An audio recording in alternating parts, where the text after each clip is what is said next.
Tonight, we're going to explore one of the most consequential arguments about humanity's future beyond Earth.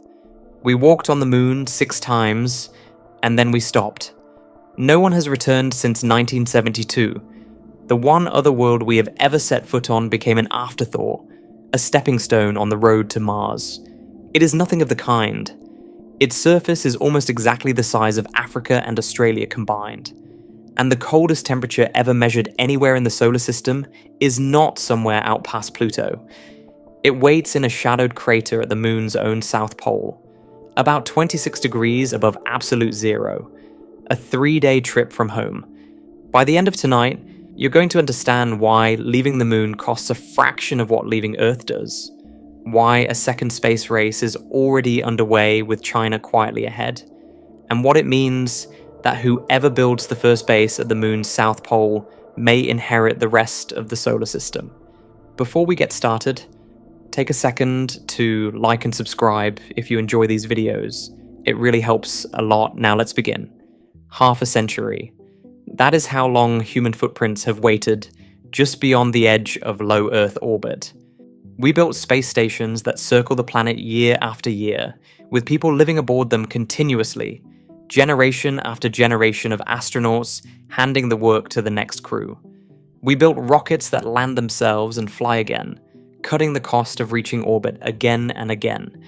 We kept at least one person living in space, without a single gap, for years at a stretch. And still, in all that time, no human being has traveled more than a few hundred miles from home. The United States, China, India, and dozens of private companies keep pushing that frontier a little further every year, launching more vehicles than at any point in the history of spaceflight. Space already pays its way. It pays in weather forecasts issued days in advance, in communications that circle the globe in an instant, in research that could never happen inside Earth's gravity or its atmosphere. Our ascension into that frontier has already begun, and it is already returning something to ordinary people down here. But all of that activity, every satellite, every station, every reusable booster, still happens inside the same narrow shell around the same single planet. None of it reaches outward. We cannot stay confined to one tight orbit forever, circling the same world on repeat. And only one place close enough to reach can fuel that next step. Picture the moon, and most people picture something small and flat, a grey coin hanging in the dark, empty of anything worth the trip. That picture is wrong. Stand on its surface and you would find mountains, valleys, wide open plains, and a real horizon curving away in every direction, the same way one curves away here. Think about looking up from that ground. Earth would hang in that black sky, the way the moon hangs in ours, fixed in place, glowing, never rising and never setting, because the moon always shows Earth the same face. It is not a rock. It is a world, with weather stripped away and geology left standing bare, every mountain and crater visible with nothing to soften or hide it. The scale earns that word. The moon's surface spans roughly 38 million square kilometers. Its diameter runs 3,474 kilometers, about a quarter of Earth's. Its gravity holds at 1.62 meters per second squared, close to 1/6 of what pulls you down here. A world a quarter the width of ours, with a sixth of the pull, is still a very large place to stand. The terrain is not uniform, and it is not gentle.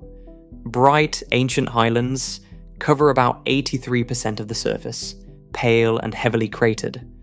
Dark basaltic plains, called Maria, cover the rest, and they sit unevenly across the globe, nearly a third of the near side that always faces us, barely 2% of the hidden far side. That is not a small gap.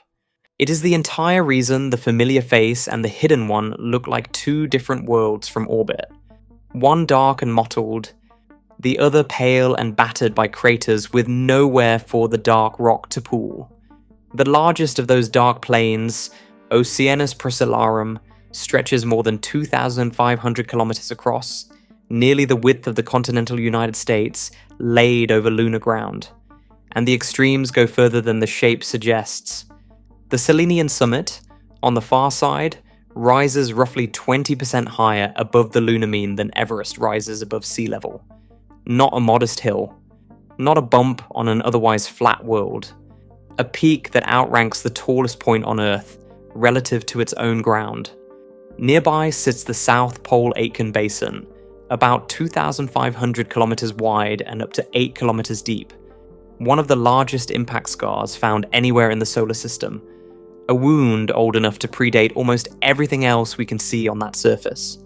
A crater that size could swallow entire mountain ranges and leave room to spare. A scale that is hard to hold in mind until you try to picture standing at its rim, unable to see the far side. A full day on the moon lasts about 29.5 Earth days. 2 weeks of unbroken sunlight. 2 weeks of unbroken dark. No dawn breaking gradually, no dusk easing in. Just 2 long stretches, on and off, over and over. With no atmosphere to carry heat from one side to the other, no wind and no clouds to soften anything, the surface swings from about 120 degrees Celsius in full sun, hotter than an oven set to its highest mark, to roughly minus 130 at night, cold enough to freeze almost anything left out in it. There is no gradual cooling on the way down, no evening breeze to ease the transition, only the sun and its absence, back and forth, for as long as the moon has existed. Nothing about that cycle is gentle. Nothing about it is boring. Here is where it turns strange. The coldest temperature ever directly measured anywhere in the solar system does not sit somewhere past Neptune. It does not sit somewhere past Pluto. It sits inside a shadowed crater at the moon's own south pole, a patch of ground sunlight has never once touched. About 26 Kelvin, colder than Pluto's frozen surface. 3 days from home, not 3 light years. Diviner, an instrument riding aboard a NASA spacecraft in lunar orbit, first caught that reading in 2009, and years of follow-up measurements, refined as recently as 2026, have only confirmed it stands. That distance is worth holding on to for a moment. The moon averages 385,400 kilometers away, about 30 Earth diameters lined up end to end. Apollo 8 covered that distance in about 69 hours, less than 3 full days. Modern Artemis-class vehicles plan on roughly 4 days, not much longer than a long, uninterrupted drive across a continent, with stops only to sleep. Measured against the true scale of the solar system that is close enough to call a neighbor, not a stranger. Most people, if they think about the moon at all, file it under stepping stone. A gas station on the road to Mars, somewhere to refuel and move on without looking twice. That framing sells the place short. A world with its own mountains, its own extremes, its own coldest point in the entire solar system tucked into permanent shadow is not a layover. It is the one place close enough and rich enough to fuel everything that comes after it. What follows is the case for why.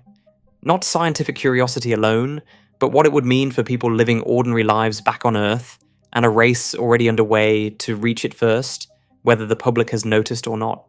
The moon has been waiting, unclaimed, for 50 years, its mountains and craters and permanent shadows sitting exactly where they have always sat, ready for whoever finally shows up with a reason good enough to stay. The reasons that wait should end are about to get a great deal more concrete. We already stood on that ground once.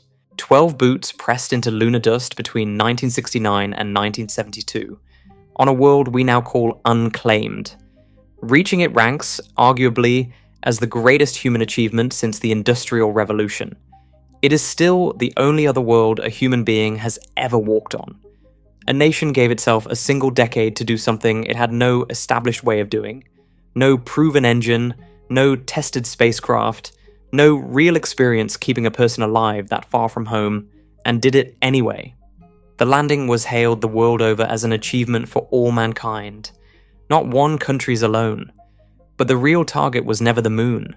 The real target was the Soviet Union, and beating it there.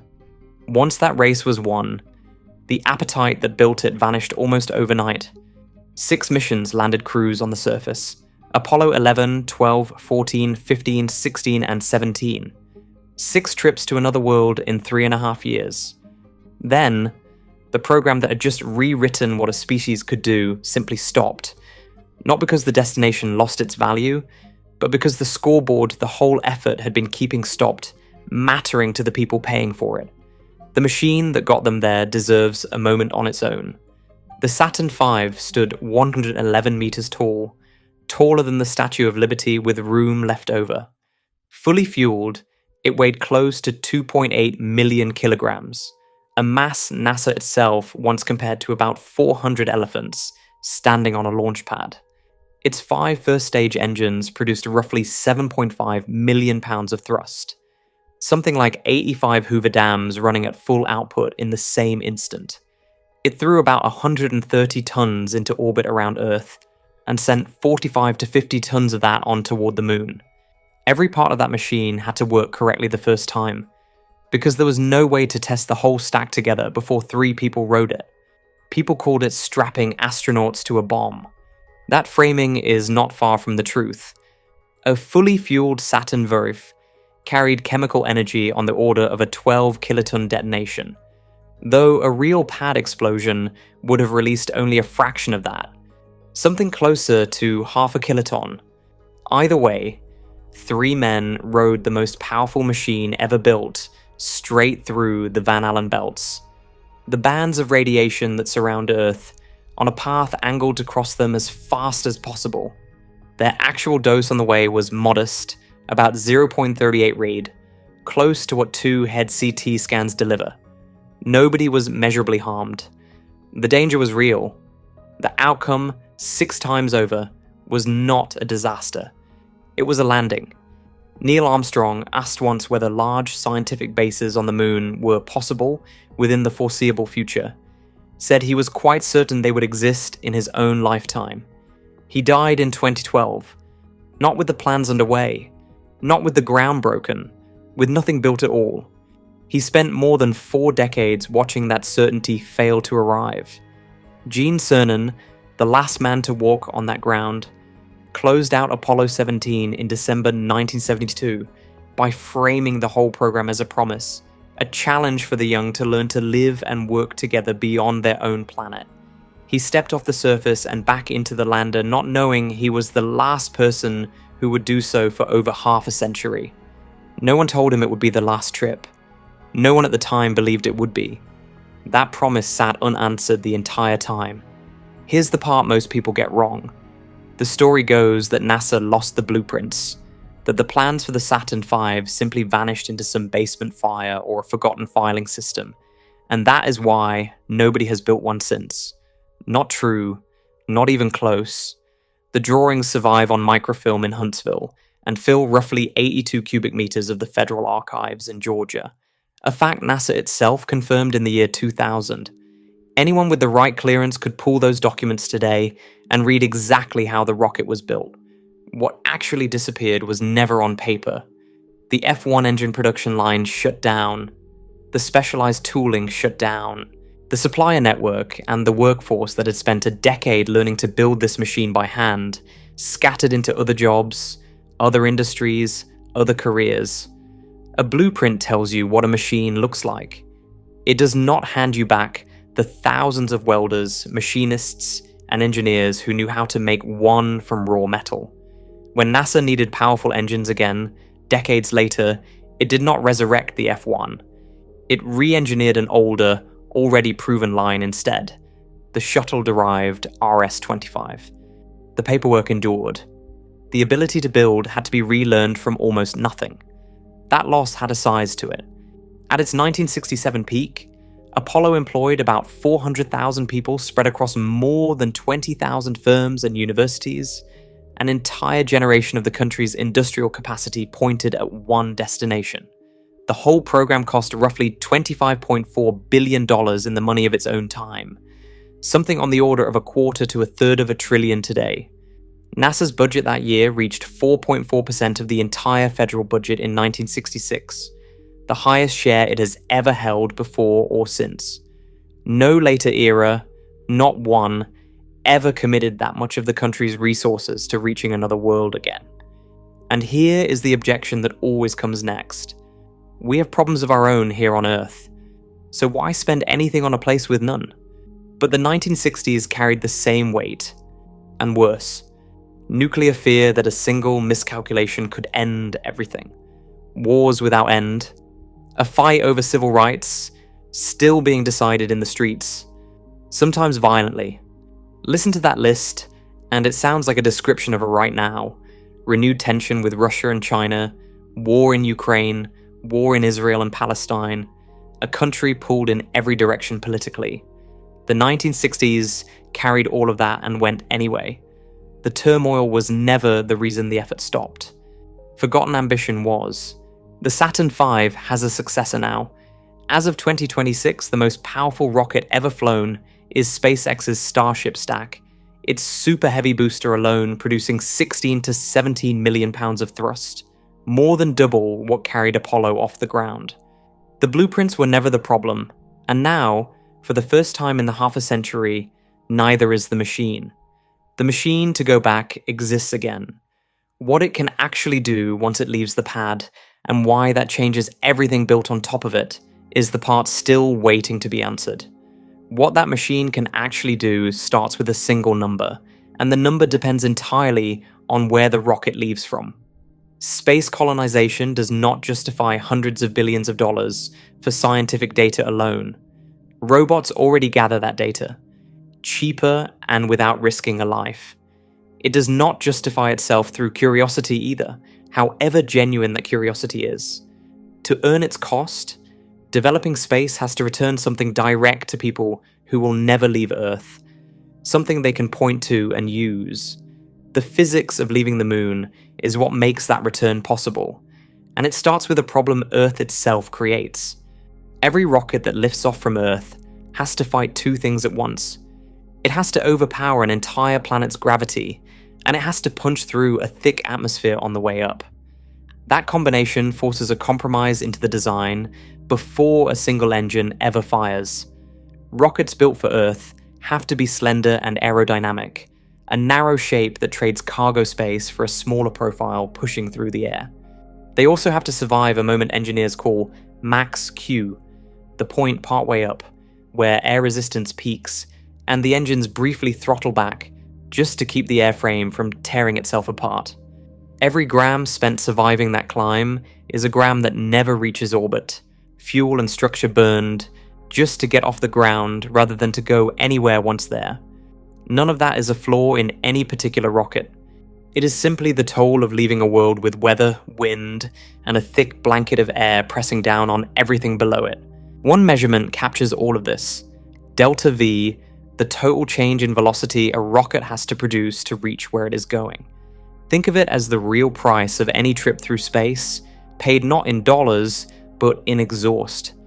Getting from Earth's surface into low orbit costs about 9.4 kilometers per second of delta V. Roughly 7.8 of that is the raw speed needed just to stay up there without falling back down, something like 28,000 kilometers an hour. A rifle bullet leaves the barrel at somewhere around 0.7 to 1.2 kilometers per second. Orbital velocity clears that by several times over, roughly 10 times an average bullet, and still 6 or 7 times a high-velocity rifle round, just to hang in the sky at all. The rest of the 9.4, another kilometer and a half to 2 kilometers per second, gets spent fighting Dragon gravity on the way up, before the rocket has gone anywhere useful at all. That whole 9.4 is the toll every Earth launch has to pay before the actual mission even begins. The moon barely has either problem. Leaving the lunar surface for lunar orbit costs only about 1.7 to 2.2 kilometers per second, close to what the Apollo ascent stage itself was actually built for, about 2.22. No atmosphere to fight. Gravity pulling at only a sixth of Earth's strength. Earth does not cost merely twice as much to leave. It costs 4 to 5 times as much. That correction matters because an earlier estimate paired 9.4 from Earth against 5.6 from the moon, which makes it look like Earth is barely twice the trouble. That comparison mixes up two different journeys. The 5.6 figure covers the whole round trip home, leaving the surface, climbing into lunar orbit, then burning again to fall back toward Earth and get captured into orbit there. The direct climb, surface to lunar orbit and nothing more, is the 1.7 to 2.2. Once the two trips are separated out, honestly, the moon's advantage gets larger, not smaller. A quarter of the cost, sometimes closer to a fifth. The weaker number was hiding a stronger case underneath it. The advantage does not stop at the fuel gauge. The equation that governs every launch is exponential, so a modest cut in required delta V produces a far larger cut in the fuel needed to reach it. Picture two hills, one steep and one already gentle. Shaving a little off the steep hill's grade saves a little effort. Shaving that same amount off a hill that was never that steep to begin with saves far more, because the climb was never fighting as hard in the first place. Cut the required climb to a fifth, and the fuel savings compound past that fraction alone. Less fuel needed for the same trip means more room left over for cargo. And because there is no air resistance to shape a rocket around, one built on the moon never has to be slender at all. But here's where it gets stranger. That same fourth to a fifth accounting stretches across the whole solar system, not just the trip off the lunar surface. Climbing from a low Earth orbit onto a path toward the moon costs about 3.1 to 3.2 kilometers per second more. Reaching a transfer orbit toward Mars costs 3.6 to 4.3. The easiest near-Earth asteroids can be reached for as little as 0.8 to 2, though a typical asteroid rendezvous runs past 3.8. Laid out this way, the solar system turns into a kind of map, not of miles, but of how much velocity each destination actually demands to reach it. On that map, the moon sits in a shallow valley, easy to leave, well placed to send cargo onward to almost anywhere else worth reaching. A rocket that launches from the lunar surface can reach any of these destinations, spending only a fraction of what the same trip would cost starting from Earth, because the most expensive leg of the whole journey, the climb out of Earth's own gravity well, has already been skipped entirely. That is the speed every payload leaving Earth is forced to hit, several times faster than a bullet, just to stay up there at all. A rocket that never has to reach that speed, never has to fight that air on the way, can be built differently, wider, blunter, enormous. The kind of vehicle that would tip over on an Earth launch pad, too heavy and too broad to survive the climb through the atmosphere, could stand and fly from the moon without trouble. The exact numbers for a modern lunar lander built for this, rather than an Apollo-era one, are not proven yet. No such vehicle has flown that trip. The Apollo figures remain the only ones anyone has actually tested against real lunar gravity and real lunar dust. Everything humans will ever want to do farther out, Mars, the asteroids, colonies scattered across the solar system, depends on launch this cheap.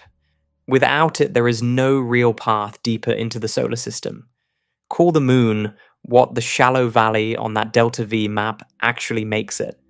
The industrial capital of the solar system. The one place positioned to build and launch for everywhere else. With cheap launch finally within reach, the question turns practical. What, exactly, is worth loading on to that rocket in the first place? The cheapest launch in the solar system only matters if something is worth loading onto it. Start with the ground itself. Unlike food, unlike a crew, raw material never spoils. A block of metal can ride the slowest, most fuel-efficient path across space and arrive exactly as it left. No rush, no refrigeration, no clock running against it. That single property is what makes lunar mining sound, at first, like an obvious answer. Scoop up the dirt, refine out whatever is valuable, sell it back to a world running short of the same metals it has spent centuries digging out of its own crust. Cheap lunar material could seed an entire economy off Earth and take the pressure off some of the most destructive mining still happening down here. It is a tidy pitch. Materials as cargo rather than passengers. Patient enough to ride the cheapest orbit available instead of the fastest one. The question is whether the ground underneath it can actually deliver. The picture did not hold. Lunar regolith, the loose dust and shattered rock covering the surface, is not ore. It is ordinary rock. By weight, it runs something like 42% oxygen, 20% silicon, 14% aluminum, 10% calcium, 9% iron, 8% magnesium, with titanium mixed through in varying amounts. The bright highlands lean aluminum heavy and iron poor. The dark Maria run iron rich, carrying up to 13% titanium dioxide in places. That reads like a shopping list of useful elements, and it is. What it is not is concentrated. Earth's ore deposits exist because water and shifting plates spent billions of years dissolving metal out of rock and depositing it back into rich veins, sorting the valuable from the ordinary, over and over for as long as the planet has had an ocean. The moon never had liquid water. It never had plates sliding against each other. Nothing ever got sorted. Every one of those useful elements sits scattered through the regolith at close to its average concentration, diluted rock rather than enriched ore. Even rare earth elements, prized for magnets and electronics, cluster only inside a specific rock type geologists call creep. And even there they sit at about 1,200 parts per million, roughly a tenth of 1% by weight. A commercially mined rare earth deposit on Earth runs anywhere from 0.1% up past 10. The moon's richest pocket barely clears the bottom of that range. Not a hidden treasure chest, not a vein of gold waiting to be found. A very large, very ordinary quarry spread thin across an entire world. The economics confirm it. At today's prices, shipping bulk metal or raw ore back down to Earth does not pay. The math only closes if launch costs fall by roughly 2 orders of magnitude, from historical estimates near €100,000 a kilogram, close to the price of a new car, down towards something like 1,000, closer to the price of a laptop. Even that would likely need metal prices on Earth to climb well past where they sit now. Launch today, as of 2026, runs somewhere between $10,000 and $15,000 a kilogram. Already a steep fall from where the old estimates started. Still an order of magnitude short of where the equation needs to land. The honest consensus among the people who have actually run these numbers is unglamorous. Space resources make sense used in space, for building and for fuel, not shipped home. One material breaks that rule, and it breaks it for a reason that has nothing to do with abundance. Helium-3 is a light isotope, buried into the lunar soil one solar wind gust at a time across billions of years. In the deals struck so far, it sells for something like $2,500 a litre, on the order of $19 to $20 million a kilogram. Gold, at roughly $65,000 a kilogram, would look like a bargain metal standing next to it. Helium-3's lunar concentration is tiny, a handful of parts per billion in most regolith. But Earth holds almost none of it at all. And that scarcity is the entire reason a gas nobody has heard of outprices nearly everything else that could be dug out of the ground. Not scooped ore, not shipped metal, a gas. Thinner than breath. Worth more than gold, pound for pound. Real enough that a Seattle startup called Interloon, founded by former Blue Origin executives, is already building a harvester designed to process about 100 tons of regolith an hour. Something like 5 loaded dump trucks emptied out every 60 minutes, hunting for exactly this. Interloon is targeting a prospecting mission around 2027, a pilot plant around 2029, and has already signed a supply agreement, reported in September 2025, worth over $300 million, with a company that builds cooling systems for quantum computers. The mining itself does not have to wait on any of that to start paying off. A process called molten regolith electrolysis, developed under names like Blue Origin's Blue Alchemist, melts regolith down and runs current through it, pulling oxygen free while depositing iron, aluminum, and silicon at the bottom. No water needed. No imported chemicals. The process has already cleared its critical design review and is slated, as of 2025, for a full vacuum chamber demonstration in 2026. Melt rock for metal, and breathable oxygen comes out as a side effect. A mining operation run this way is also an air factory, and every future structure standing on the surface will need exactly what it produces. Back on Earth, the mining this could someday ease looks nothing like a lunar quarry. Bayan Obo in Inner Mongolia is the largest rare earth complex on the planet, and it produces around 8 million tons of tailings a year, something like 22 Empire State Buildings worth of waste rock, dumped fresh every 12 months. Industry figures put the cost of refining a single ton of rare earth metal there at 9 to 12,000 cubic meters of waste gas, 4 or 5 Olympic swimming pools of it, along with about 75 cubic meters of acidic wastewater, roughly the size of a backyard pool, and close to a ton of radioactive residue. Thorium and other toxins have been seeping into the soil and groundwater there for decades. Asteroids carry the same bulk metals and run into the same wall, or too diluted to be worth shipping home at any price available today. Whether bulk lunar material ever crosses that wall, or simply stays in space forever, building habitats and fueling rockets rather than filling a container ship is a question nobody can answer yet. It depends entirely on how far launch costs still have to fall, and nobody has a firm date for when or whether that fall arrives. Not every payoff from this world would wait on that number to change. Some were already stacking up, in a form far more universal than any metal pulled from the ground. Energy needs no shipping manifest, no launch window, no metal hull built to survive re-entry. It arrives on its own, free, for 2 weeks at a stretch, everywhere sunlight touches the lunar surface, before the long lunar night takes it back again. Space-based solar power sounds almost too simple to be the missing piece. Above the atmosphere, there are no clouds to block the light, no night to interrupt it, no air to scatter and soften what reaches a panel. A satellite parked in the right orbit sits in sunshine nearly around the clock, indifferent to storms, seasons, or the turning of the Earth beneath it. Build the panels on the moon, launch them cheaply from a world with a sixth of Earth's gravity, and clean power could flow down to a planet that badly needs it. NASA tested the idea seriously, not as a thought experiment, but as a full engineering study.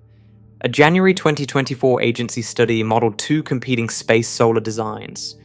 The cheaper of the 2 came out to about $610 per megawatt hour of electricity delivered. The pricier design closer to $1,590 against $20 to $50 for wind and solar built on the ground.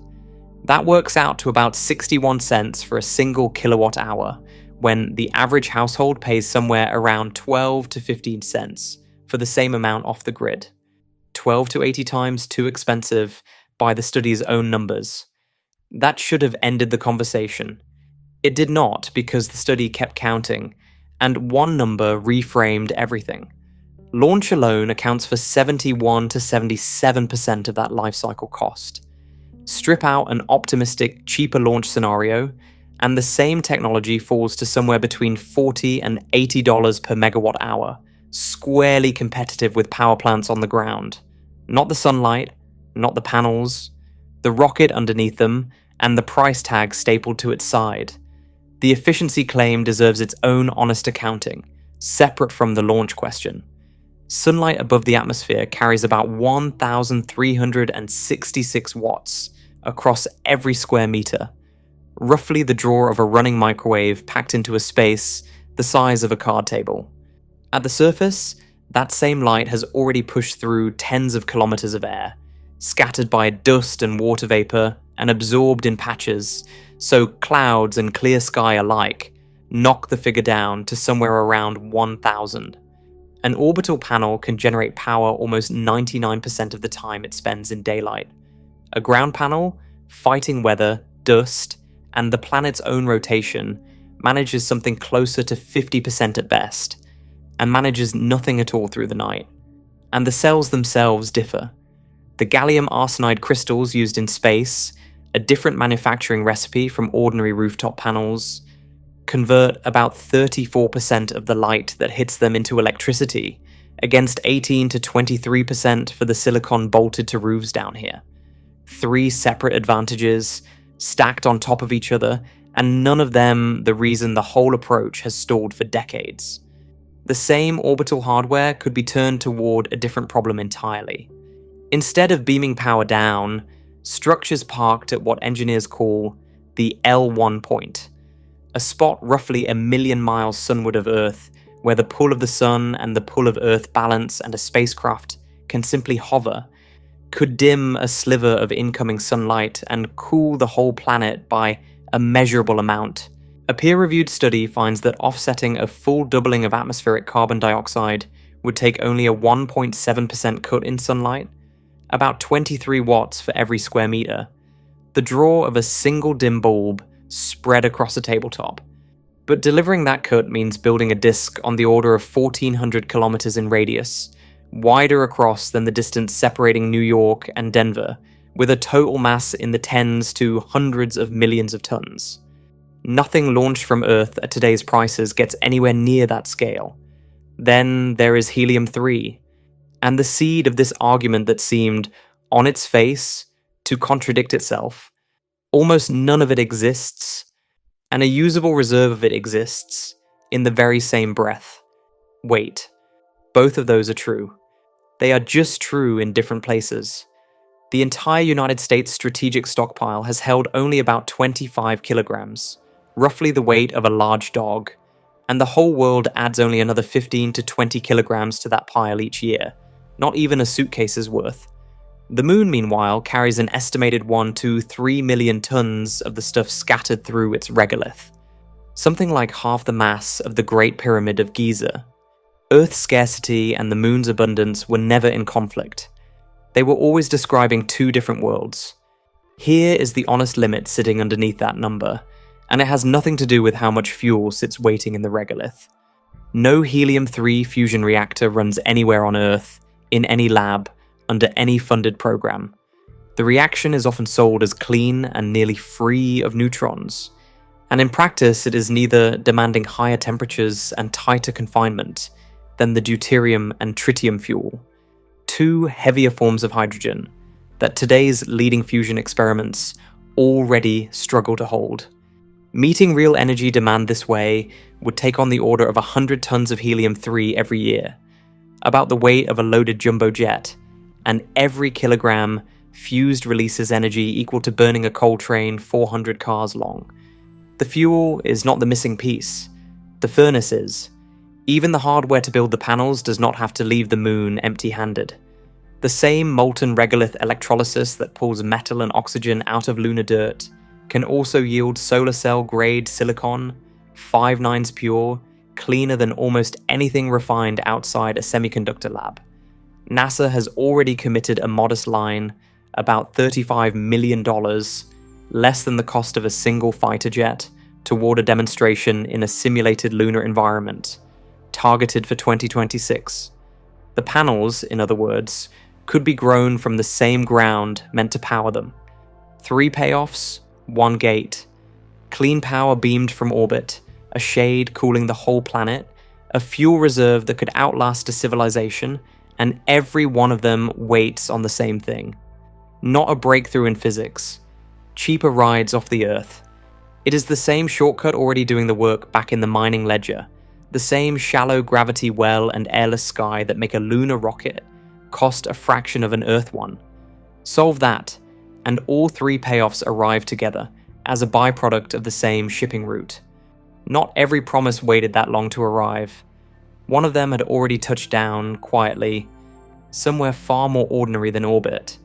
That one touched down in the Utah desert, on a test range built for landing far stranger machines than this.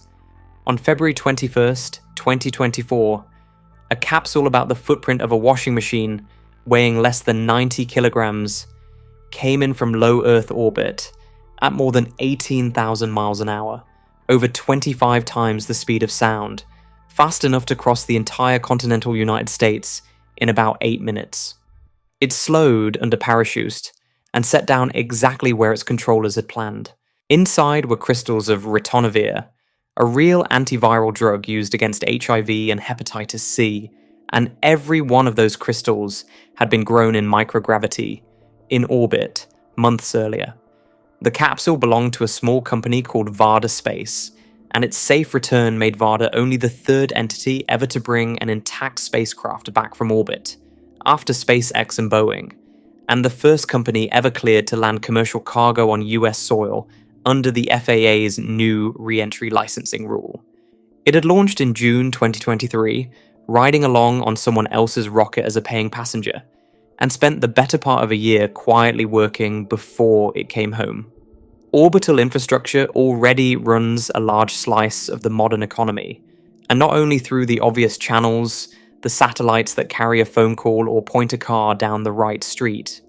In-space manufacturing has quietly joined that list. Varda's capsule is the proof.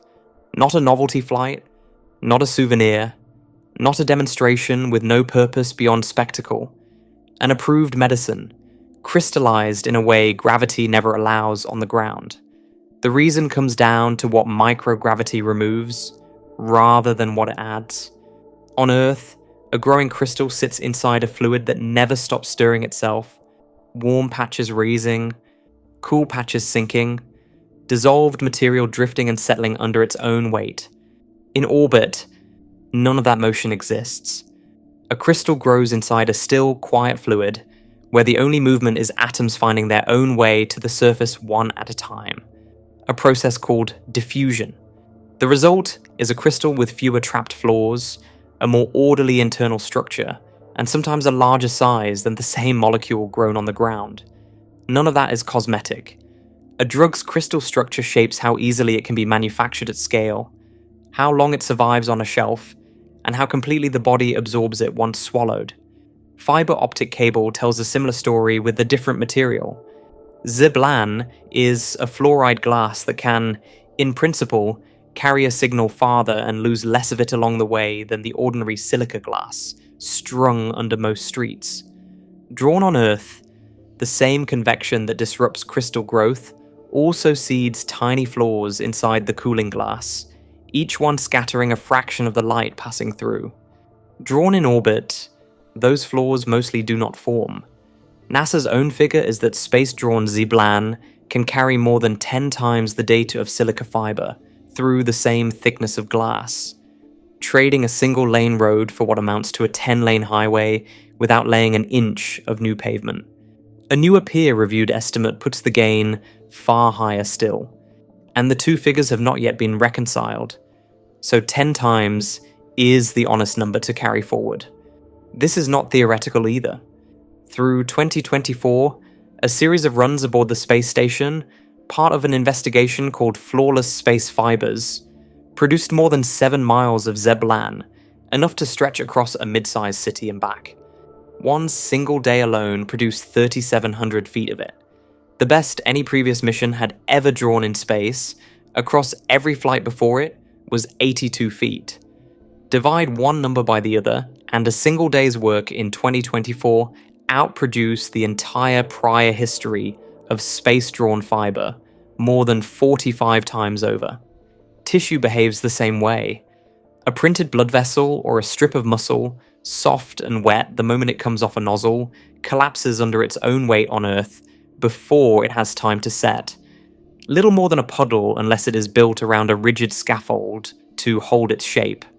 Take gravity out of the equation, and the collapse never happens. Cells stop settling out of the gel that holds them, and complex shapes hold their form on their own. The station's biofabrication facility has already printed constructs from human heart cells and from a knee meniscus, early, small-scale steps toward tissue. A patient's own body would be less likely to reject. Nobody has printed a working organ yet, in orbit or anywhere else, and that limit is worth stating plainly rather than skipping past.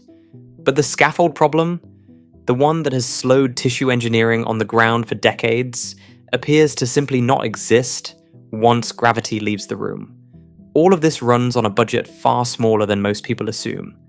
NASA's entire fiscal 2024 budget came to about $24.9 billion, against roughly $6.75 trillion in total federal spending, something between 0.35 and 0.37%.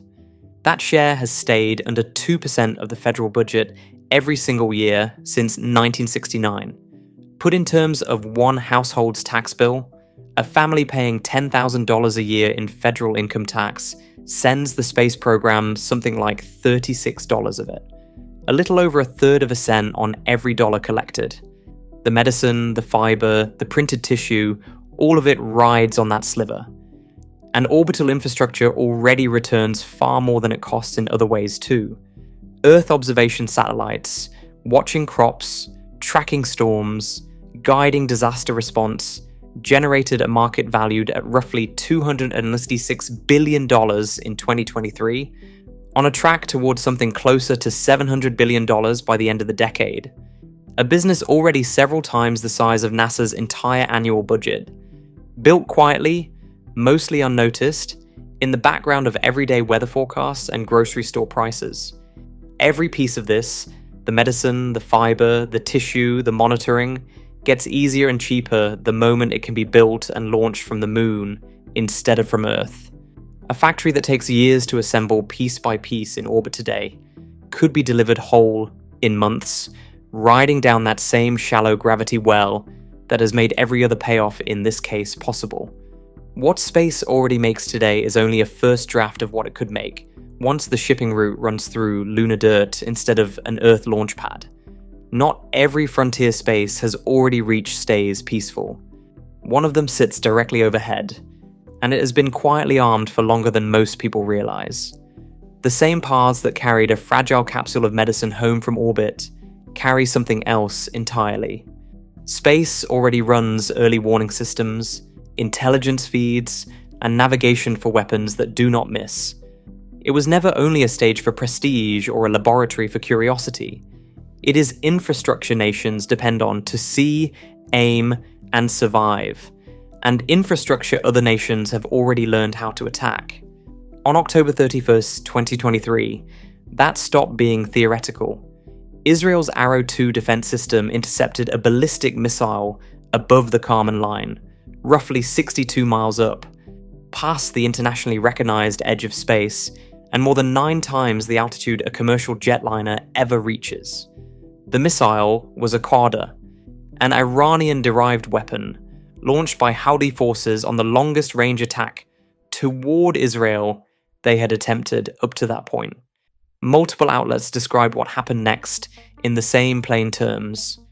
The first known instance of combat in space, not a satellite jammed, not a signal spoofed from the ground. A missile destroyed, above the atmosphere, by another machine built to kill it. A second first followed only 9 days later. On November 9th, 2023, the newer Arrow 3 system carried out its own first operational interception. Wait, that is not the same event. 2 systems, 2 dates, 2 separate firsts. Easy to blur into one story if nobody checks. The claim that belongs to October 31st is the older Arrow 2, and getting that right matters more than it sounds like it should. Even the corrected claim carries an asterisk of its own. Whether a single interception above a technical boundary meets any formal definition of combat in space is genuinely disputed among the people who study this for a living. The disagreement does not weaken the point, it sharpens it. A domain contested enough that analysts argue over the definition of combat is a domain already at war in every sense that matters in practice. Nations have been testing weapons up there for years, and the record is not hypothetical either. On January 11, 2007, China destroyed its own defunct weather satellite, Fengyun 1C, at an altitude of about 865 kilometers, more than twice as high as the space station orbits. The blast scattered over 2,000 tracked fragments across low orbit, the largest debris field in the history of spaceflight, and most of those fragments will keep circling for decades. The United States answered with its own failing spy satellite, USA-193, in February 2008, an operation codenamed Burnt Frost, but chose a far lower target, about 247 kilometers up, low enough that the debris burned away within months instead of lingering for generations. India tested an anti-satellite weapon in March 2019, Mission Shakti, and drew a public rebuke from NASA when fragments crossed close to the space station's own orbit. Russia added to the list on November 15, 2021, destroying its own dead satellite, Cosmos 1408, and forcing all 7 astronauts aboard the station to shelter inside their return capsules for about 2 hours ready to undock at a moment's notice if debris came too close. None of that is symbolic. Satellites are load-bearing in the most literal sense. A study commissioned by the National Institute of Standards and Technology put GPS's private sector value in the United States at about $1.4 trillion between 1984 and 2017, and estimated that a full outage would cost the country roughly $1 billion a day, close to the cost of a major hurricane's damage compressed into 24 hours. In the 2003 invasion of Iraq, about 2 out of every 3 American munitions dropped were guided from space. Missile warning satellites like SBIRs detect a launch within seconds of ignition and feed that warning straight into a nation's nuclear early warning chain. Blind those satellites, even briefly, and nothing has merely gone dark. A nervous system has been cut. Governments have said as much out loud, formally. The United States stood up Space Force on December 20th, 2019, its 6th armed service, built specifically for a domain the other 5 could not cover. France and the United Kingdom formed their own space commands around the same time. None of that is precautionary language written to sound serious. It is an admission, from several governments at once, that space is already a warfighting domain and has been treated as one for years. Every piece of that power, the interceptors, the early warning constellations, the satellites doing the seeing and the aiming, gets easier and cheaper to build the moment it launches from the moon instead of Earth. The same shallow gravity well that cut the price of a drug capsule or a solar panel cuts the price of a warship in orbit too. Whoever launches for a quarter of the cost does not just save money. They hold the high ground longer, cheaper, and with more of it than anyone still climbing out of Earth's well. That contest for the high ground is already running, and right now it is not the United States setting the pace. Somewhere inside that contest for the high ground sits an assumption nobody actually says out loud, that racing harder means racing toward Mars. It deserves a pause before more of the moment's momentum gets spent on it, because the destination most people picture first is not the one this whole case has quietly been building toward. Many believe Mars is humanity's future. SpaceX is trying to build a city there, and the company has earned real credit for the ambition. It built the first truly reusable rockets in history, and is carrying people back toward the moon this decade.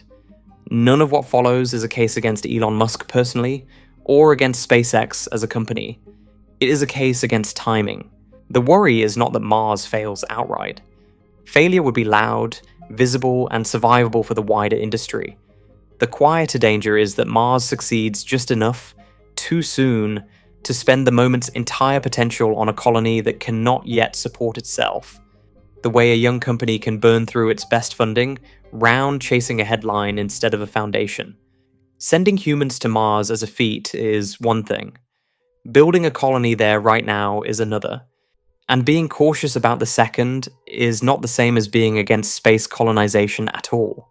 This case was, not long ago, a Mars case. There was a time this argument would have opened with Mars, not the moon, and asked the listener to set that old enthusiasm aside before the distances get named, because the distances are where the argument actually turns. The distances are worth naming plainly.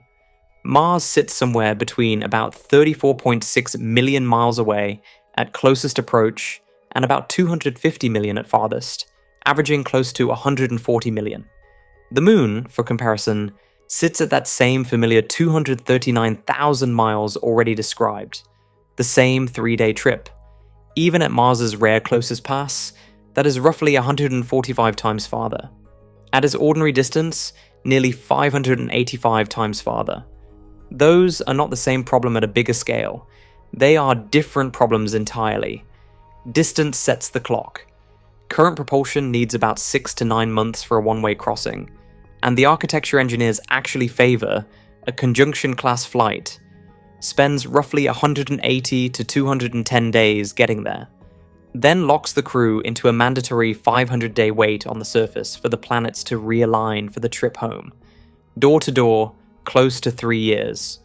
A crew that launched the week a child was born would come home to a child starting school. NASA treats about 6 months in transit alone as the edge of what a crew's body can safely absorb. Radiation exposure and bone loss both climbing the whole way. A conjunction-class mission asks for that risk twice, with 3 years of isolation wrapped around it and no way to turn back partway through. Mars does not make the wait comfortable. Surface pressure sits at about 0.6% of Earth's, so thin the number barely registers against sea level back home. Step outside unprotected, and there is functionally no air pressure at all to speak of. The air that does exist is about 95% carbon dioxide, nothing a human lung could use. Surface radiation runs 40 to 100 times Earth's own natural background, with no thick atmosphere and no global magnetic field left to deflect it. The soil carries perchlorate salts, roughly 0.4 to 0.6% of it. Chemicals that turn bactericidal once hit with unfiltered ultraviolet light, hostile to the crops any long-term settlement would need to grow. None of that is exaggerated for effect. It is simply what is there, waiting for whoever arrives first. But here's the correction that actually strengthens the case, rather than weakening it. Mars is not resource poor. Its ancient rivers and lake beds left it more mineral diversity than the Moon ever had. Hydrated minerals that can yield water and building material on their own. And a buried ice sheet at its mid-latitudes, holding something on the order of an entire Lake Superior's worth of water. Not water, not minerals. Mars was never short on either. Its problem is distance. Its problem is time. Its problem is an atmosphere too thin and too dead to fix on any near-term timeline. That last part is not a guess. A NASA-sponsored study led by Bruce Jakosky and Christopher Edwards and published in Nature Astronomy in 2018 inventoried every accessible source of carbon dioxide on Mars, the polar caps, the dust, the minerals locked in rock, and ran the numbers on releasing all of it into the atmosphere at once. The result barely moves the needle. Vaporizing both polar caps entirely would only double the surface pressure, from about 0.6% to about 1 1/5. Nowhere close to what stable liquid water needs, and even that modest gain sits beyond any technology available today. Thousands of years and quadrillions of dollars, the figure once used for how long real terraforming might take, turns out to be generous, not exaggerated. There is a second entanglement worth sitting with, honestly. NASA is already deeply tied to SpaceX. Its single largest award to the company is the Human Landing System contract, worth roughly $4 billion, and SpaceX has taken in over $13 billion in NASA contracts since 2015. That sounds like dependency running one direction, government leaning on a contractor for its whole deep space future. It is not. As Starlink has grown into a satellite internet business, serving millions of paying customers, NASA's share of SpaceX's total revenue has fallen, from about 46% in 2022 toward roughly a fifth by 2025, with Musk himself projecting something closer to 5% for 2026. The dependency is starting to run the other way. Government deep space ambition is riding on a company whose center of gravity keeps drifting further from government work, toward a business that no longer needs NASA's check to survive. None of this makes Mars worthless. It makes Mars, for now, a poor place to store civilization's insurance policy. Think about what an insurance policy is actually for. It is not a monument. It is something you can reach the moment you need it.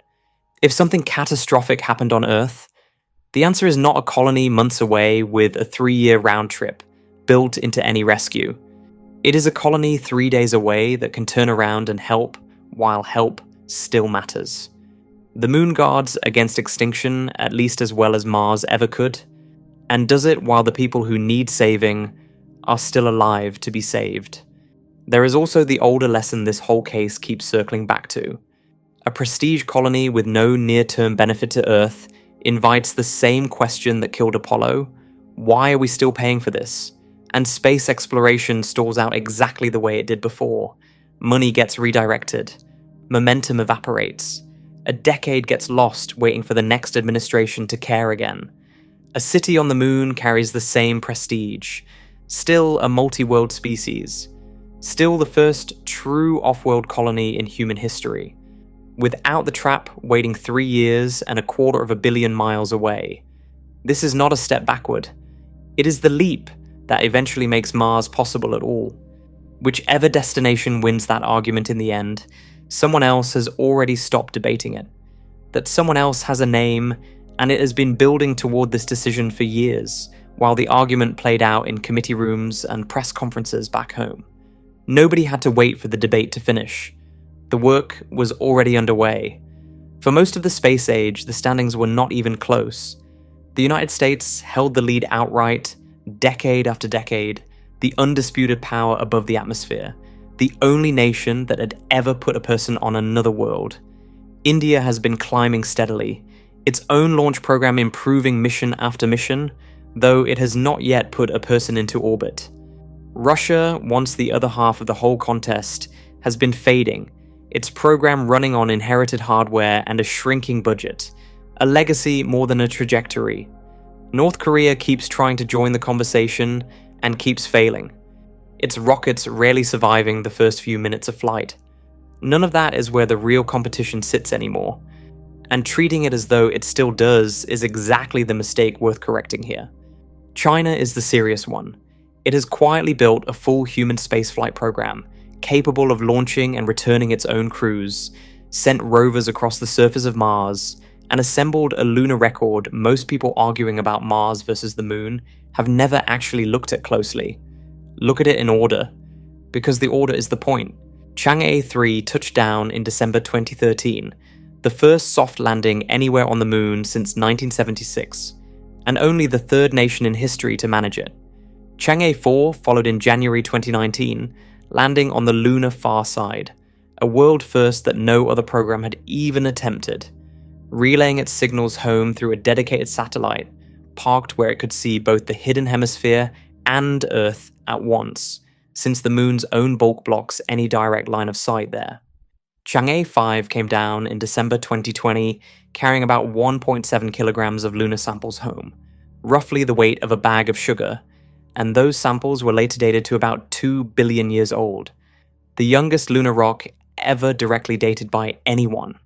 Chang'e 6 followed in June 2024 and did something no country had ever done before it, anywhere, at any point in the space age. It brought home the first samples ever collected from the far side of the Moon. Now, hold that record against the same recent window on the American side. 3 landing attempts, 3 failures to land cleanly. Astrobotics Peregrine left the pad in January 2024 and started leaking propellant about 140 minutes later, roughly the length of a feature film, and never reached the Moon at all. Intuitive Machines' Odysseus landed that same February, but tipped over to about 30 degrees, close to the pitch of a steep roof, the moment its legs touched down. IM-2, the Athena lander, reached the South Pole region in March 2025, not 2024, tipped into a shadowed crater, and went dark within a day. The rest of the world has not fared much better. Israel's Bereshit crashed in 2019. India's Chandrayaan-2 crashed, though Chandrayaan-3 later succeeded. Japan's Slim came down on its side. But here's where it gets strange. Set those failures beside Chang'e 6, pulling clean far-side samples out of the ground, and the gap stops looking close. One program lands and comes home with a rock in hand. The others tip over. Some never even reach the surface at all. The station in orbit tells the same story from a different angle. China built Tiangong essentially alone. Its core module launched in April 2021, and the full 3-module station stood complete by November 2022, about 18 months, across 11 separate missions. Tiangong masses about 100 metric tons. The International Space Station, assembled by a coalition of 15 to 16 nations over more than a decade of coordination, launches, and shared cost, masses about 420 tons, roughly 4 times as much. One country did in a year and a half what the rest of the world took 10 years and a continent's worth of partners to do. It did it at a quarter of the size alone, with no outside funding and no outside schedule to answer to. None of that would matter much without intent behind it. On May 29, 2023, China's crewed spaceflight agency formally announced a goal: humans on the moon before 2030. And it has repeated that goal since, most recently in February 2026. The statement carries more weight than it would from most programs, because China's program is a secretive one. Crews are announced only after they are already in flight. Failures are rarely acknowledged at all. A program built that way does not put a public deadline on something it privately doubts. Not a hope, not a target for some future decade. A stated date, repeated for 3 years straight. The architecture behind the goal already has a name attached to every piece. A dual launch meeting in lunar orbit, a lander called Lanyu, and a cruise ship called Mengzhou, both riding the Long March 10. And a landing was only ever meant to be the opening move. The plan for what comes after already exists. The International Lunar Research Station, founded by a memorandum between China and Russia in March 2021, moves in phases, reconnaissance running through 2025, construction from 2026 to 2035, aiming for what the plan calls a basic model partway through that window, and utilization beginning in 2036.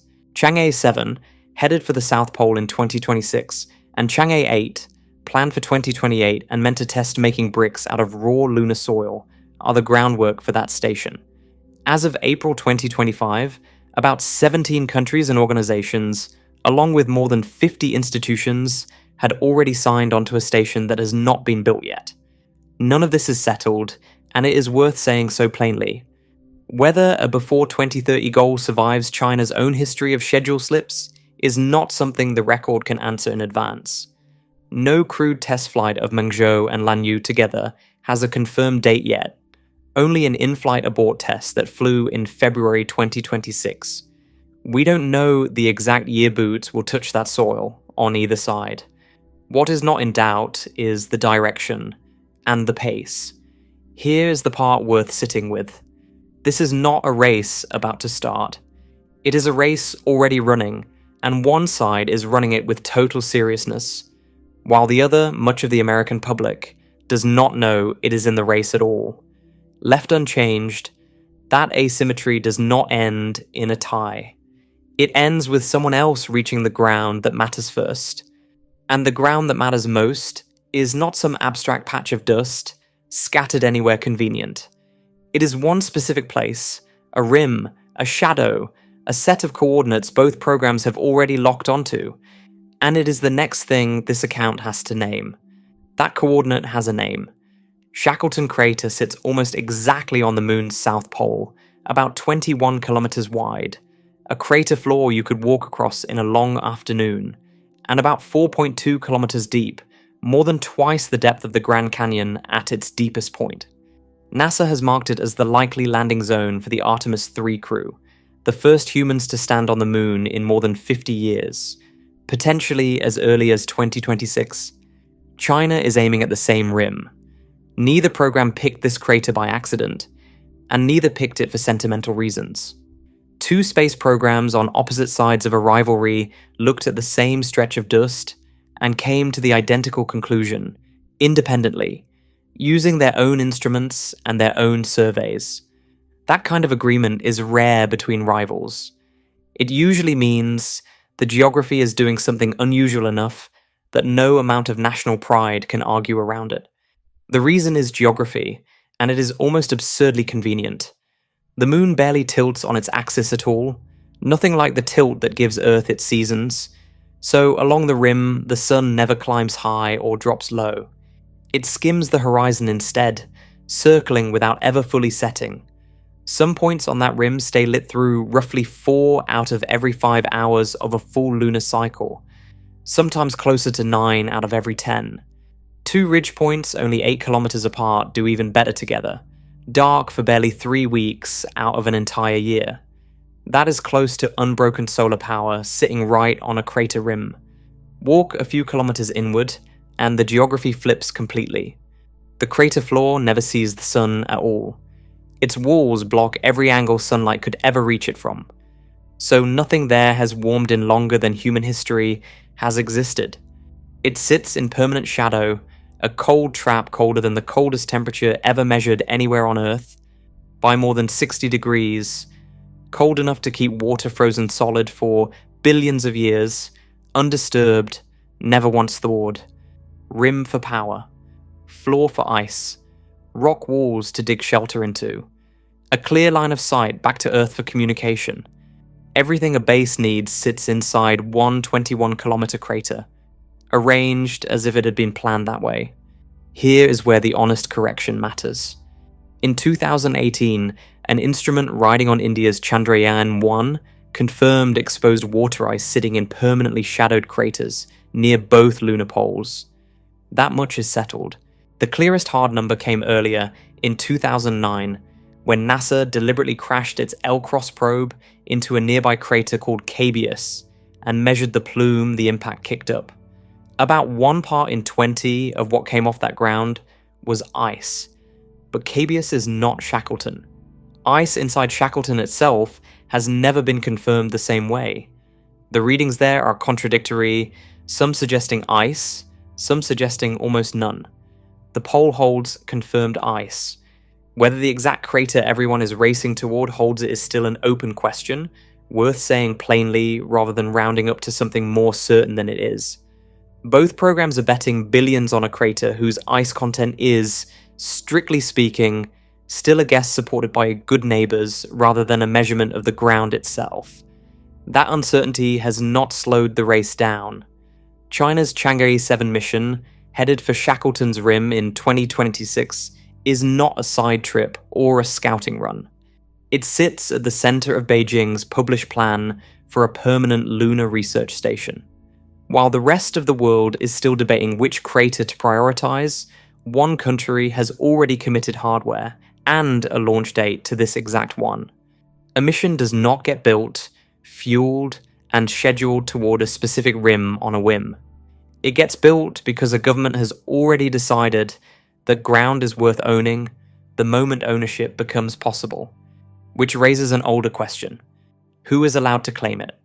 The Outer Space Treaty has answered that question since 1967, and about 118 countries, well over half the nations on Earth, are bound by it. Its second article is blunt. No nation may claim sovereignty over the moon or any other celestial body by occupation, by use, or by any other means.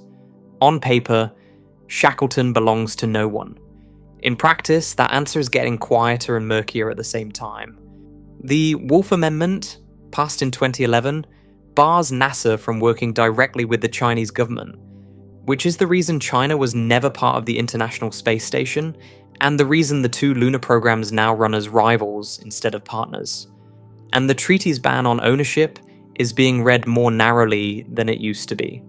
The US-led Artemis Accords argue that extracting and using lunar resources is not the same as claiming sovereignty over the ground they came from, a reading plenty of legal scholars dispute. The Accords also let a signatory declare a safety zone around its own operations, a buffer meant to prevent interference from other landers, other rovers, other flags planted too close for comfort. Nothing in the wording sets an upper limit on how large that buffer can be, or how long a nation can hold it once declared. Critics warn about what that buffer can become. Not a claim on paper, not sovereignty in the treaty's own words, but large enough and held long enough, it starts to function exactly like ownership anyway, just dressed in language the treaty's authors never anticipated having to close a loophole against. Two blocks have formed around that disagreement. As of July 2026, about 70 nations, more than a third of the countries on Earth, had signed the Artemis Accords. The rival bloc, China and Russia's International Lunar Research Station, counted roughly 17 countries and organizations, plus more than 50 additional institutions as of April 2025, with China aiming to grow that list toward roughly 50 nations outright. Neither side expects the current rules to hold forever. The reasonable bet is that the Outer Space Treaty, built as a placeholder in an era when no one could actually reach the moon, gets significantly rewritten or quietly stepped around within the next 2 decades. That is a possibility worth taking seriously, not a certainty, and history offers one more uncomfortable data point. Competition between rivals has, in past races on Earth, consistently sped up the very outcomes the rules were written to prevent, not because anyone sets out to break the rules, but because falling behind a rival has always mattered more to a government than honouring a treaty written for a slower century. Put the geography and the law side by side, and the imbalance is stark. China has a detailed, multi-phase plan for a base at that pole, and a growing list of partners signed onto it. The United States has real pieces in motion, a rover hunting for ice in the Viper mold, an Artemis crew aiming to land around 2026, and Starship waiting in the wings. What it does not yet have is a settled plan for what happens after the landing. A base with a build order and a timeline stretching past the first boot print. A single mission is a flag and a photograph. A base is supply chains, construction schedules, and a reason to still be there 5 years later, and only one of the two programs racing toward Shackleton has written that second part down. Despite holding the deeper bench of technology, there is a real chance the country that gets there first is not the one that built the better rocket, but the one that decided earliest what to do once it landed. And the ground under that first flag, whichever flag it turns out to be, will not stay empty for long. It is already rich with exactly what a permanent settlement would need to pull straight out of the dirt underfoot. That dirt underfoot is not decoration. It is inventory. Whoever lands at Shackleton's rim first inherits a working supply closet, and the plan for stocking it has already gone through one very public change of mind. The United States started building Gateway, a small station meant to orbit the moon rather than sit on it, with a first launch committed for no later than December 2027 and a price tag near $5.3 billion. Crews there would have run surface robots by remote control, staged incoming cargo, and watched the sky for asteroids drifting too close. It looked for a while like the centerpiece of the whole return. Then, in March 2026, NASA said something different. Gateway, in its current form, is paused. The money is moving instead toward a roughly $20 billion 7-year program to build directly on the lunar surface, not a fixed centerpiece anymore. A pause, with the funding walking toward the ground itself. The reasoning tracks the whole argument this account has been building. A station in orbit can watch the ground and relay a signal, but it cannot mine anything, grow anything, or shelter anyone from radiation. The resources worth having were never in orbit. They are underfoot. Supplying a permanent settlement across 240,000 miles of empty space sounds like it should be close to impossible. Shipping every breath of air and every scrap of metal from Earth forever. It would be, if that were the plan. It is not. Start with the resource that matters most, because it is also the one almost nobody expects. Regolith, that same diluted, unglamorous rock, discussed earlier as a poor source of ore, is just over 42% oxygen by mass, sometimes closer to 45%. Not trapped as a pocket of gas waiting to be tapped, but bound directly into the minerals themselves. So the ground itself is nearly half made of the air a settler would need to breathe. One widely cited calculation, worth naming plainly as an estimate rather than a settled fact, holds that the top 10 meters of regolith across the whole moon could supply all 8 billion people on Earth with breathable oxygen for something on the order of 100,000 years, weighing roughly 630 kilograms of bound oxygen against a human need of about 800 grams a day. Treat that round, sweeping number with some caution. It traces back to one researcher's arithmetic, not an agency verdict. The 40+% oxygen content underneath it is not in dispute. Not a rare trace, not a lucky pocket. Just the ordinary ground. Breathable if you know how to ask it the right way. Getting that oxygen out is where a machine already introduced earlier returns to do its most important work yet. Molten regolith electrolysis, the same process discussed for pulling metal out of lunar dirt, heats the ground itself until it flows. Somewhere around 1600 to 1800 degrees Celsius. hotter than the lava that built Hawaii's volcanoes, and runs a current straight through the melt. No imported chemicals, no shipped reagents, no water needed at any stage. Oxygen collects at one electrode while iron, titanium, and aluminum collect at the other, and the leftover slag presses into strong, hollow bricks for building. One machine, run once, solves the breathing air problem and the building material problem at the same time. At around 70% efficiency, a single ton of regolith, carrying roughly 400 kilograms of bound oxygen, yields close to 280 kilograms free.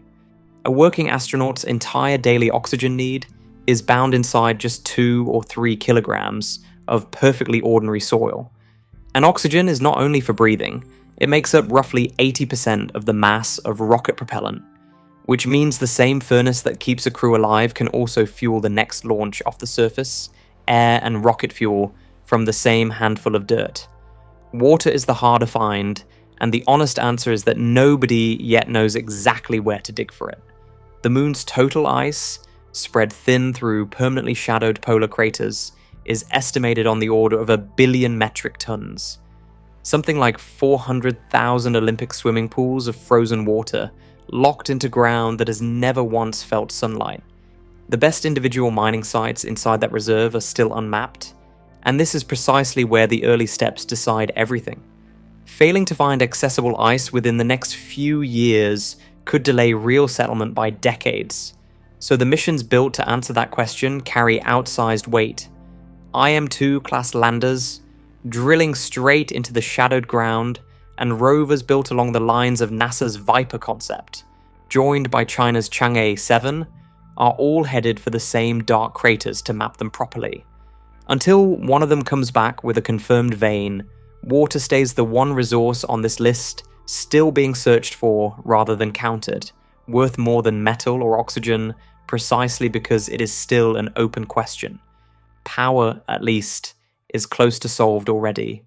The near-constant sunlight along Shackleton's rim, the same geography that made the crater worth racing for in the first place, lets a solar station there run through nearly the entire lunar cycle without the long stretches of night that would strand a site anywhere else on the moon. No batteries built to survive 2 straight weeks of darkness. No backup generators shipped across 250,000 miles. Just panels catching a sun that almost never sets. Put the 4 pieces next to each other, and the shape of the whole argument becomes obvious. Oxygen from the ground, metal and bricks from the same furnace that makes it, water still being mapped, but almost certainly present in bulk, power that barely interrupts across an entire lunar month. A base built at that pole would not be a fragile outpost living off supply runs from Earth, dependent on a cargo ship that might not launch on time. It would be a place capable of building and feeding itself from the material it is already standing on. The difference between a camp that survives only as long as the next resupply, and a settlement that could, in principle, keep going on its own. That is exactly why the first years matter so much. Finding accessible ice quickly could set the pace for everything that follows for decades to come. Missing it would slow all of it down by just as long. The ground gives up its air and its metal almost for free. Not everything a settler needs is going to arrive that easily. Air comes free from the ground. Metal comes free from the same furnace. Dinner does not. Lunar regolith is a miserable place to grow anything. On Earth, wind and water spend millions of years rounding a grain of sand into something smooth. The moon has neither, so its dirt formed the opposite way, hammered for billions of years by micrometeorite impacts, with nothing ever there to soften the result. Each grain stays sharp, glassy, and angular. It behaves less like beach sand, and more like ground glass, abrasive enough to wear through fabric and lungs alike, if it is not handled carefully. And the soil is not just rough. It is bone dry, almost entirely free of organic matter, and thin on the nitrogen, phosphorus, and potassium that any crop needs to grow, the same 3 nutrients a bag of ordinary garden fertilizer exists to replace. Worse than any of that, it is chemically hostile. Elevated aluminum and manganese sit at levels that stunt root growth on Earth too. A scatter of perchlorate salts adds a toxic load few crops can tolerate, and a pH that leans sharply alkaline locks away what little nutrition is already there. Every property that makes soil fertile, this ground either lacks or actively works against. For a long time, that was theory, tested only on manufactured simulants standing in for the real thing. Then, in a landmark 2022 study, researchers at the University of Florida planted a small flowering plant called Arabidopsis, a relative of mustard and broccoli often used in laboratories because it grows fast and its genetics are well understood, directly into real lunar regolith. About 12 grams of it, scraped decades earlier off the moon by the crews of Apollo 11, 12, and 17. It was the first time anyone had tried growing something in actual lunar soil rather than a stand-in for it. The seeds germinated. That much worked. But when the researchers looked at which genes had switched on inside the seedlings, they found the unmistakable signature of a plant under siege, the same genetic stress response a plant shows when it is fighting salt, heavy metals, and oxidative damage all at once. Not a thriving crop. A plant barely holding on. The milestone still counted as a success, the first living thing grown in lunar dirt, but it revealed something the experiment was not designed to find. This ground is not simply infertile, it is closer to toxic. So near-term farming skips the ground almost entirely.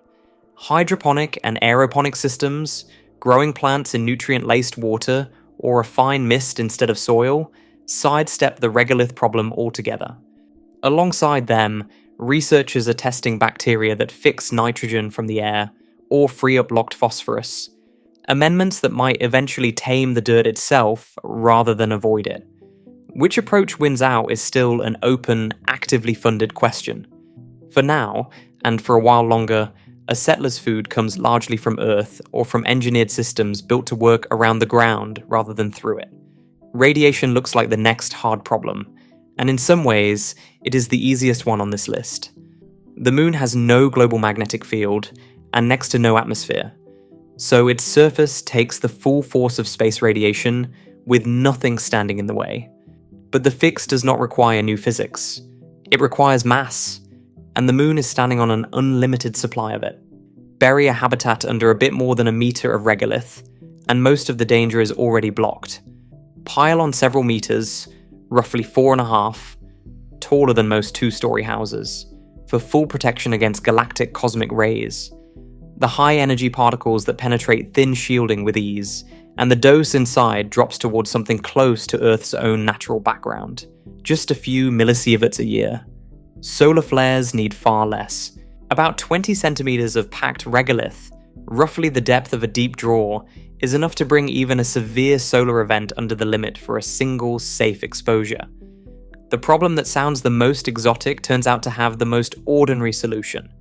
Dig down and pile dirt on top.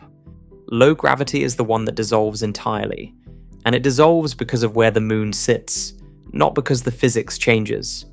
1/6 gravity raises real questions about bone density, muscle loss, and circulation over long stretches of time.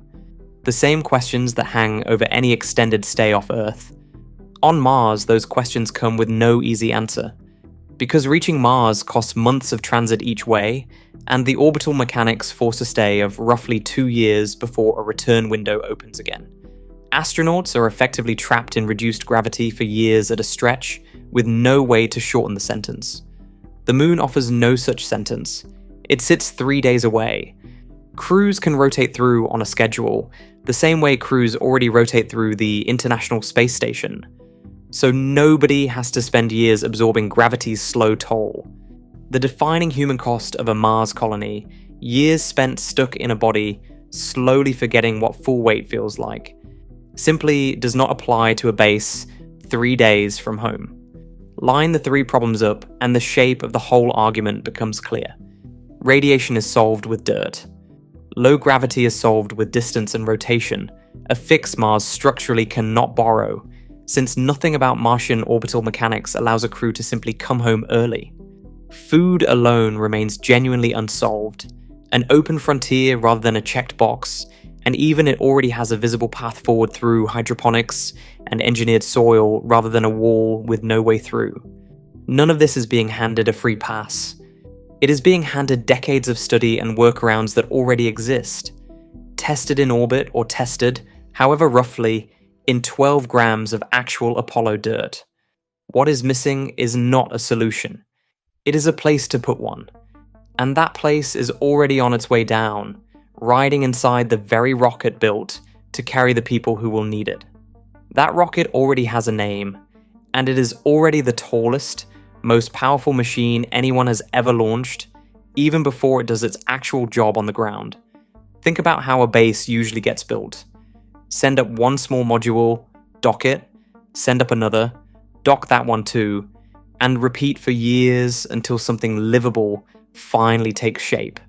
That approach worked in low orbit, piece by piece, over a very long stretch of time, and it would work again on the moon in theory. In practice, it is slow, expensive per kilogram delivered, and dependent on a long, unbroken chain of successful launches, with nothing allowed to go wrong along the way. It is not the approach anyone wants for a first foothold on the moon.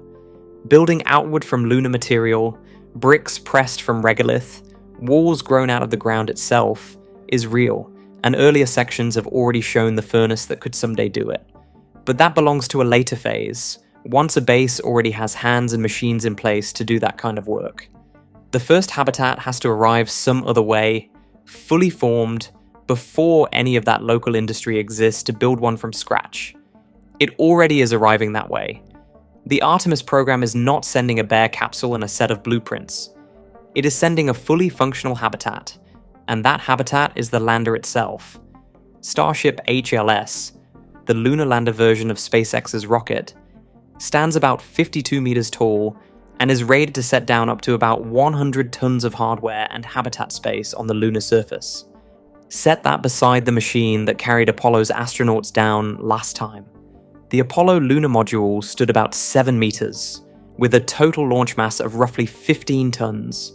A cramped two-person cabin bolted to a descent stage the size of a small room. Starship HLS is roughly 7 times taller. Picture a 17-story building standing over a 2-story house, and that is the difference between them. Everything about it scales the same way. Where the lunar module offered barely enough volume for 2 astronauts to stand shoulder to shoulder, Starship HLS carries entire floors of pressurized living and working space. Nothing ever placed on the moon, by any nation, in any program, has come close to this scale. And that scale points toward an odd use for a rocket built to fly. Every part of Starship's design serves flight. The engines, the tanks, the aerodynamic shaping, all of it exists to leave the ground behind and go somewhere spectacular. Earth orbit, the moon, eventually Mars. On the moon, none of that matters for very long. The vehicle's first real job there is not to fly again. Not a launch pad. A shell. The south pole of the moon, the same rugged terrain the earlier crater survey already mapped out, is nearly free of long flat stretches, which makes a tall, thin rocket surprisingly easy to tip over on purpose, rather than an engineering liability to fight against. So that becomes the method.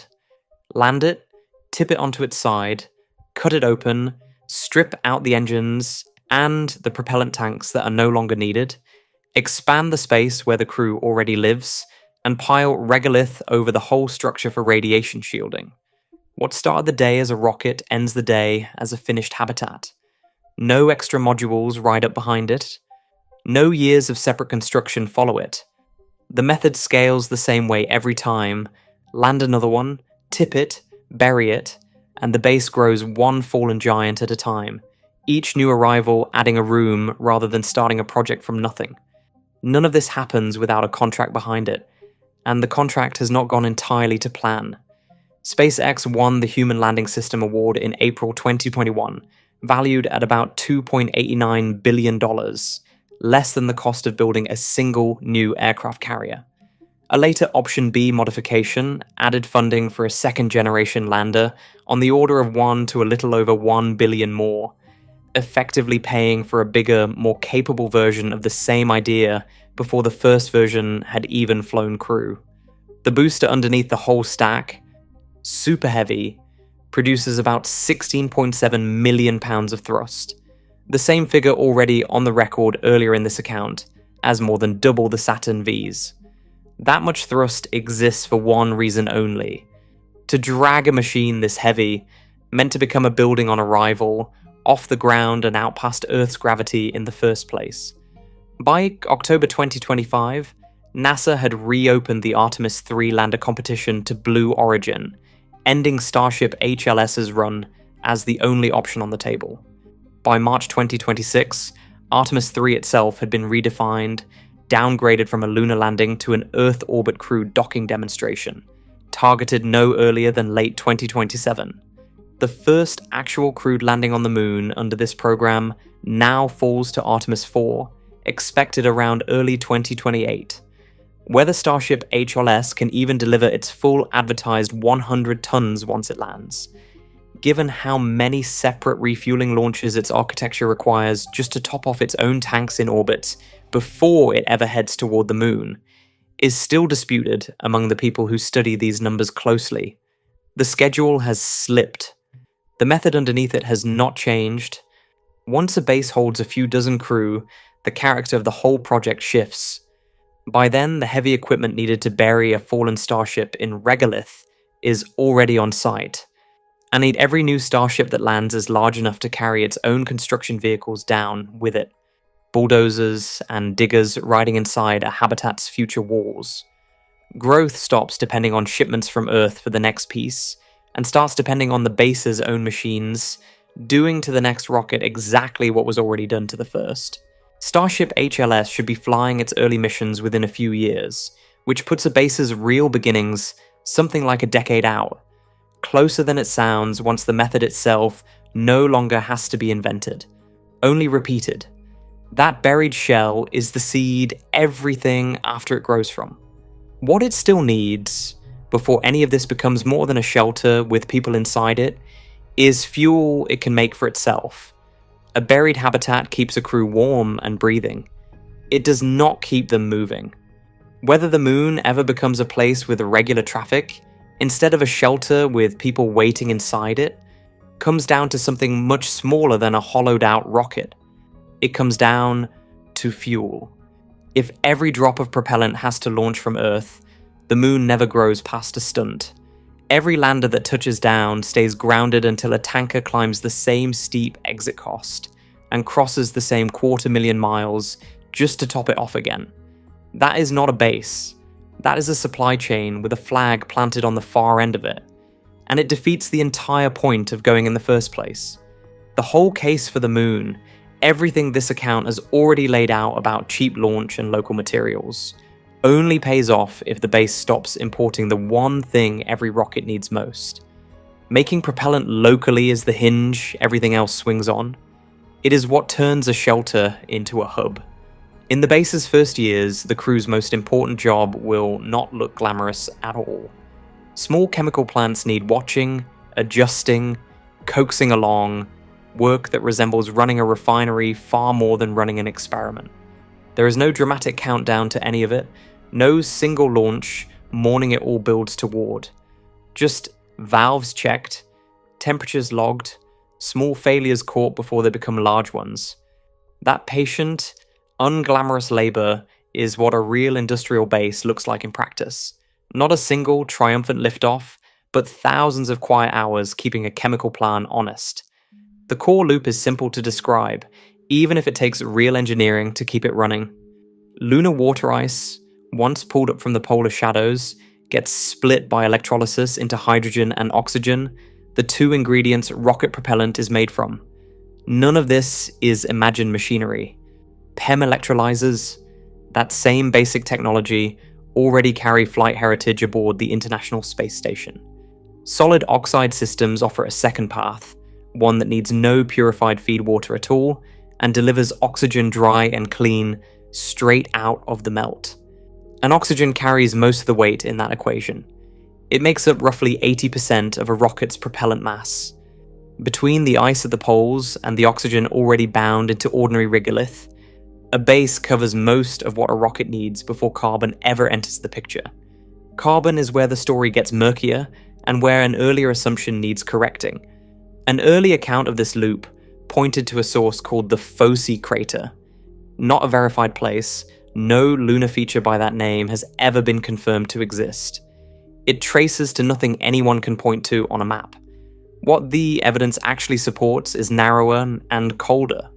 In 2021, researchers combined more than a decade of orbiter data and mapped roughly 204 square kilometers of ultra-cold pockets near the South Pole.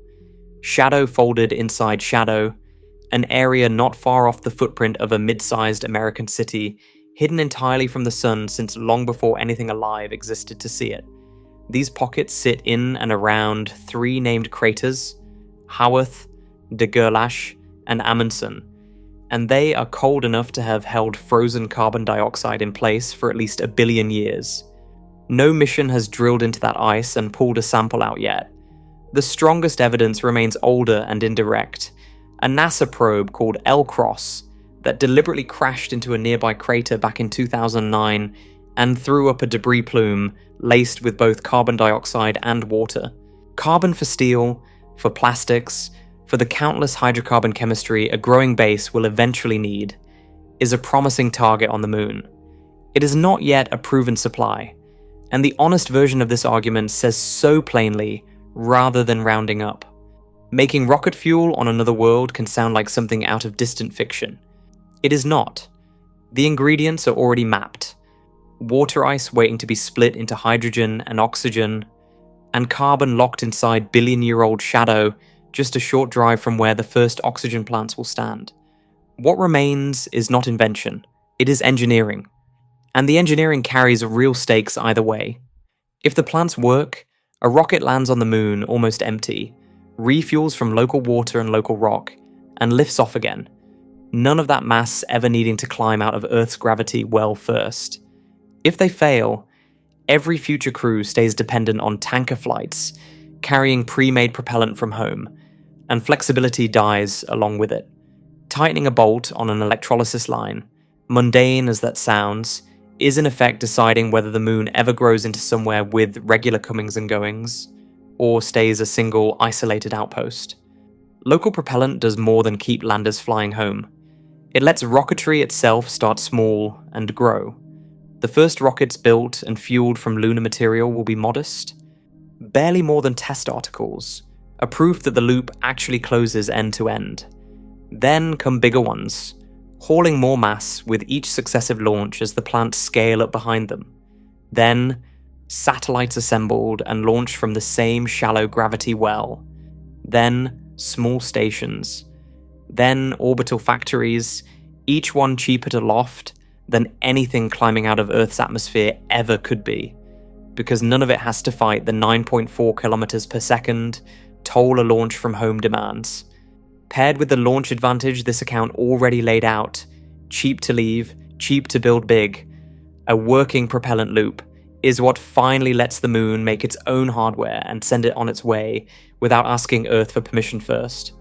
Once a base can mine its own water, pull its own oxygen and metal from the ground, and manufacture its own fuel, it stops depending on Earth for the basics that keep it alive. That is not a small milestone. It is the exact condition under which growth stops adding up one piece at a time and starts compounding instead, each new capability making the next one just a little cheaper to build. That compounding does not wait for some distant 1,000-person city under a dome. It starts far smaller than that. Once a base can feed itself, water itself, and fuel itself with a crew still counted in the dozens, not the hundreds, the balance tips. Before that point, every added person is another mouth supplied from Earth, another seat on a resupply flight, another line item nobody on the moon controls.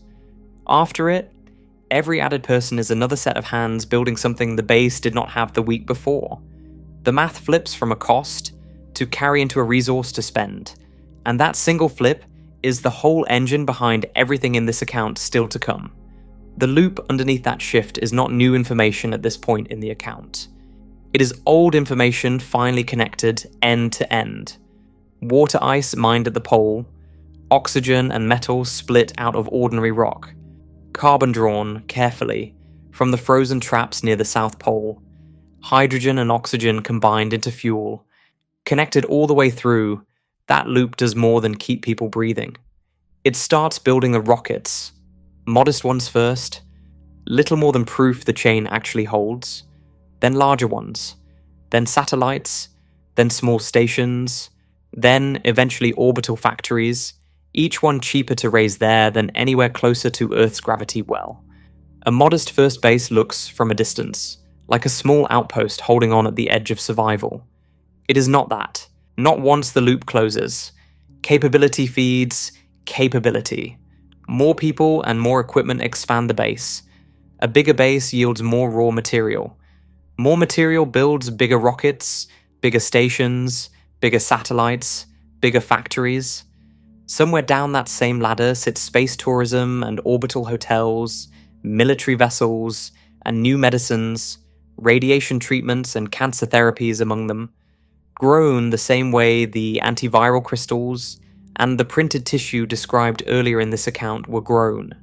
None of these rungs stands alone. Each one lowers the cost of the next, the way a bigger factory lowers the cost of the bigger station it eventually supplies, and a bigger station lowers the cost of the satellite fleet that follows it. That is the entire mechanism, and it is why growth here looks less like addition and more like a snowball rolling downhill, gathering mass with every turn. Two rungs on that ladder are worth naming directly, because they show the shape is real without pretending every step of it is guaranteed. In 1985, Buzz Aldrin proposed an orbit that loops permanently between Earth and Mars, a path a spacecraft can ride again and again without ever firing its engines to keep going. Each crossing takes under 5 months, shorter than a single school year. A habitat placed on that path becomes something close to a bus on a fixed route, one that never stops running and never needs a new engine. It does not need to be pushed. Travelers just need to catch it at the right stop. That rung is proven physics, sitting and waiting to be used. The other rung is not so settled.